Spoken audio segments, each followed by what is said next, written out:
মিনাসান কনিচিওয়া। তো আজকের ভিডিওটি হচ্ছে জাপানিজ বেসিক বর্ণমালার পরিচিতি। তো প্রথমেই সেটা হচ্ছে আমাদের জাপানিজ ভাষার বেসিক পরিচিতিতে জাপানে কয় ধরনের বর্ণমালা ব্যবহার করা হয় সেটা আমরা আগে দেখব। তো জাপানিজ ভাষায় সাধারণত 3 ধরনের বর্ণমালা আপনার ব্যবহার হয়ে থাকে, যথারীতি হিরাগানা, কাতাকানা এবং হচ্ছে কানজি।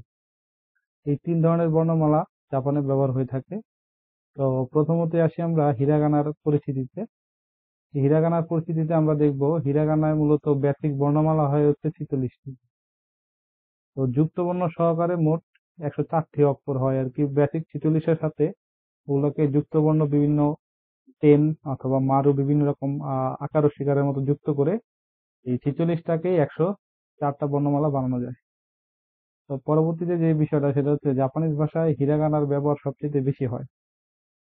মূলত জাপানিজদের নিজস্ব যে শব্দগুলো আছে সেগুলোর ক্ষেত্রে হিরাগানা ব্যবহার করা হয়ে থাকে, অর্থাৎ বিদেশি কোনো শব্দ হিরাগানা দিয়ে লেখা হয় না। সেটা দেশের নাম হইতে পারে বা মানুষের নামও হইতে পারে। অতএব আপনি আমি যেহেতু একজন বিদেশি, আমি চাইলে আমার নামটা হিরাগানা লিখতে পারবো না, বা আমার দেশের নামও হোক, এটা লেখা যাবে না। মূলত নিজস্ব শব্দ যেগুলো জাপানিজ অরিজিন শব্দ সেগুলোতেই তারা হিরাগানার ব্যবহার করে থাকে। আহ ঠিক একইভাবে কাতাকানার বর্ণমালাও আমাদের এখানে হচ্ছে 46টা, যুক্ত বর্ণ সহকারে মোট 104টা। উচ্চারণগত কোনো পরিবর্তন নাই, মানে হিরাগানা যেমন কাতাকানার উচ্চারণও ঠিক একই রকম। শুধুমাত্র পার্থক্যটা হচ্ছে এখানে এইটা যে হিরাগানা এবং কাতাকানার লেখার প্যাটার্ন এবং হচ্ছে স্ট্রাকচারটা ভিউ মানে দেখতে ভিন্ন, বাট সম্পূর্ণ বাকি বিষয়গুলো এক। যেমন আমরা এটাকে আরো সহজে বলতে পারি যে ইংরেজির ক্যাপিটাল লেটার এবং স্মল লেটারের মতো, যদিও জাস্ট এটা উদাহরণ দেওয়ার জন্য বলা আর কি। আর মূলত বিদেশি শব্দের ক্ষেত্রেই কাতাকানা ব্যবহার করা হয়ে থাকে। মানে বিদেশি শব্দ বলতে এই শব্দগুলো মূলত জাপানিজ না, বিদেশি শব্দ থেকে লোন করা অথবা বিদেশি দেশের নাম বা মানুষের নাম, সেগুলো মূলত কাতাকানায় লেখা হয়ে থাকে। মানে হিরাগানার বিপরীত আর কি। হিরাগানা নিজস্ব শব্দ লেখার ক্ষেত্রে ব্যবহার করে জাপানিজরা, আর কাতাকানা হচ্ছে বিদেশি শব্দ লেখার জন্য।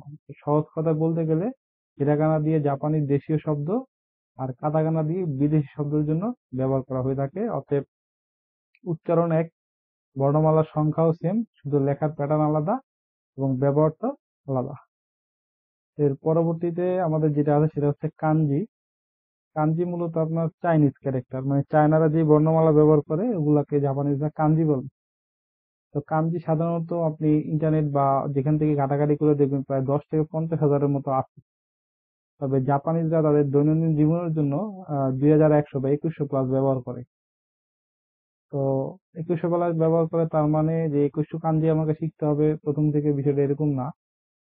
তো জাপানিজ ভাষায় মোট 5টা লেভেল আছে। তো 5টা লেভেলের মধ্যে প্রথম যে লেভেলটা, ওই লেভেলটার জন্য জাস্ট মাত্র 100টা কাঞ্জির মতো শিখলেই আপনি ওই লেভেলটা কমপ্লিট করতে পারবেন। অতএব 2100 কাঞ্জি নিয়ে প্রথমে মাথা ব্যথার কিছু নাই। কিন্তু কাঞ্জির ব্যবহারটা কিভাবে আসি আমরা একটু। প্রতিটি কাঞ্জির একটা নির্দিষ্ট উচ্চারণ ও আলাদা অর্থ থাকে। কাঞ্জিগুলো মূলত হয় হচ্ছে আপনার সিম্বলিক ও পিক্টোরিয়াল। মানে কাঞ্জি একটা ক্যারেক্টার দেখে বুঝতে পারবেন এটা অর্থ কি হইতে পারে। যে সমস্ত শব্দগুলো হিরাগানায় লেখা যায় সেগুলোকে মূলত জাপানিজরা কাঞ্জিতে কনভার্ট করে বা কাঞ্জিতে লিখে থাকে। তো কাঞ্জিতে লিখতে যেটা হয় যে সহজে শব্দটাকে আইডেন্টিফাই করা যায়, এবং এটা হিরাগানায় লিখলে যে 2-3 লাইনে লেন্থ হয়ে যায় সেটা 1.5 লাইন 2 লাইনে চলে আসে।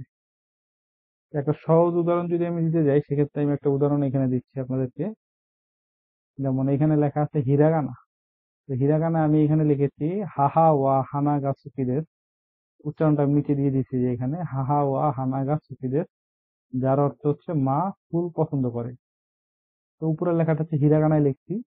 তো সেম কথাটাই আমি আবার কাঞ্জি অক্ষরে লিখছি, মানে চাইনিজ ক্যারেক্টারে। তো এখানে একটু জুম করে দিচ্ছি, দেখতে সুবিধা হবে। এখানে লিখতে হচ্ছে হাহা। হাহা মানে হচ্ছে জাপানিজে মা।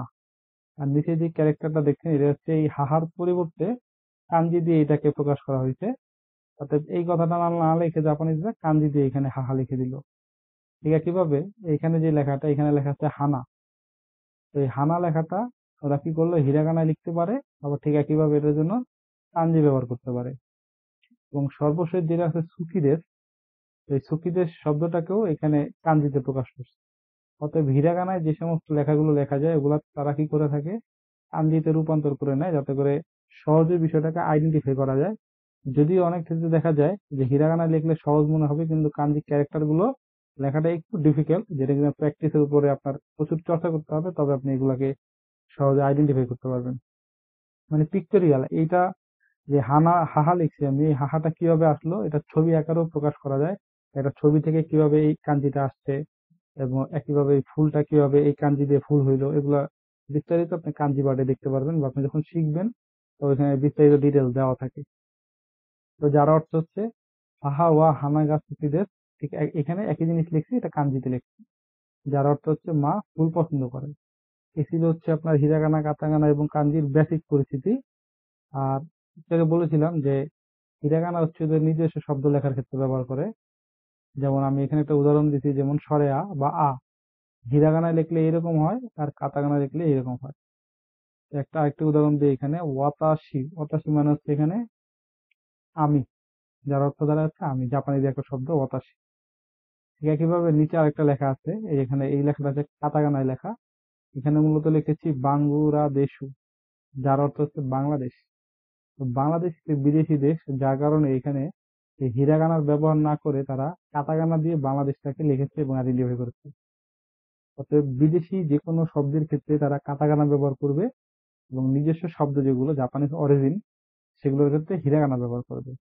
যেমন আমি চাইলে আমার নাম হচ্ছে ইমন, আমি চাইলে সেটা কিন্তু এখানে লিখতে পারবো না, আমি হিরাগানা লিখতে পারবো না, আমাকে লিখতে হলে অবশ্যই কাতাকানায় লিখতে হবে। এটা মানে জাপানিজ রুলস, নিয়মটাই এরকম, সব দেশের ক্ষেত্রে সেম।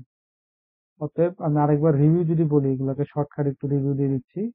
জাপানিজ ভাষার 3 ধরনের বর্ণমালা ব্যবহার করা হয়: হিরাগানা, কাতাকানা, কানজি।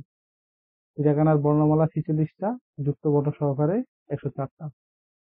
কাতাকানাও সেম, বর্ণমালা 46টা, যুক্ত বর্ণ করে সেগুলোকে 104টা বানানো যায়। পার্থক্য, হিরাগানা দেশে নিজস্ব শব্দ ব্যবহার করা হয়ে থাকে, আর কাতাকানা বিদেশি শব্দ লেখার জন্য ব্যবহার করা হয়ে থাকে। আর কানজি হচ্ছে চাইনিজ ক্যারেক্টার, যেটা জাপানিজরা ব্যবহার করে। আহ সেখানে অফিসিয়ালি দেখা যায় 2100+ ব্যবহার করে থাকে। তো একজন নতুন স্টুডেন্টদের ক্ষেত্রে বেসিক যে প্রথম লেভেলটা, সেটার জন্য অনেবারে 100 কাঞ্জি পারলেই আপনি ওই লেভেলটা পাস করতে পারবেন। এই ছিল জাপানিজ ভাষার বেসিক পরিচিতি। পরবর্তী ভিডিও হচ্ছে হিরাগানা এবং কাতাকানা এবং কাঞ্জির বেসিক টিউটোরিয়াল।